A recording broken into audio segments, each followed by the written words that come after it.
वाटतं ही सगळी माहिती गृह खातं म्हणून सन्मान्य मुख्यमंत्री मोदयांना असायला हवी होती अशी आमची धारणा आहे.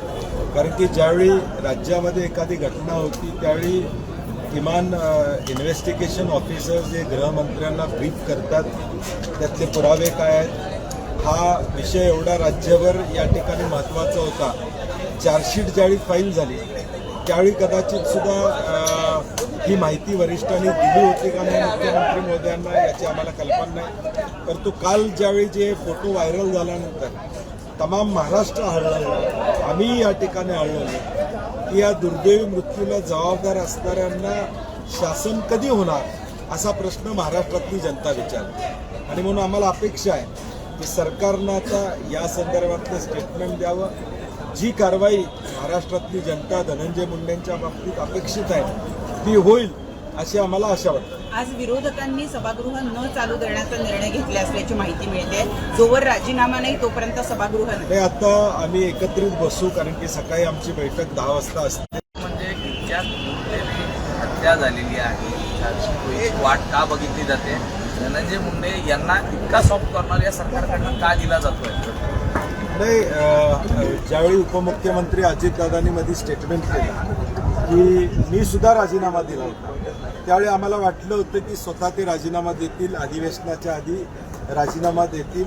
परंतु त्यांना कुणाचं पाठबळ होतं का राजीनामा न देण्यासाठी असाही प्रश्न या ठिकाणी निर्माण होतं.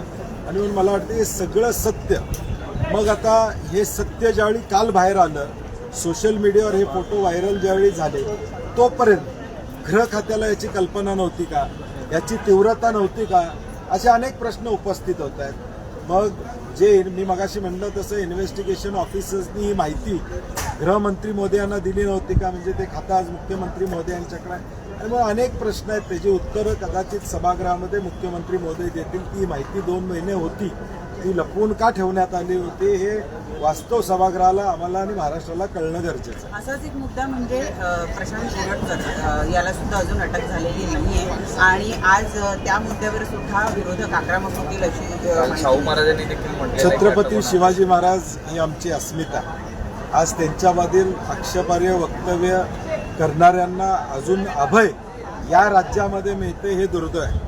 त्यांना अगदी जामीन मिळण्यापर्यंत अटक न होऊ देण्याचं षडयंत्र काय आहे? आणि म्हणून छत्रपती शिवाजी महाराजांचं नाव एका बाजूला घ्यायचं आणि दुसऱ्या बाजूला मात्र त्यांचा अवमान करणाऱ्याला कुठलंही शासन द्यायचं नाही. श्रीमंत छत्रपती शाहू महाराजांनी देखील काल सांगितलेलं आहे की त्यांना अटक करावी. आमची अपेक्षा आहे की त्यांना अटक झाली पाहिजे आणि कायद्याच्या चौकटीत त्यांच्या कारवाई झाली पाहिजे. आ आ येस ब ब क क कणीदार, ख ख खमंग ग ग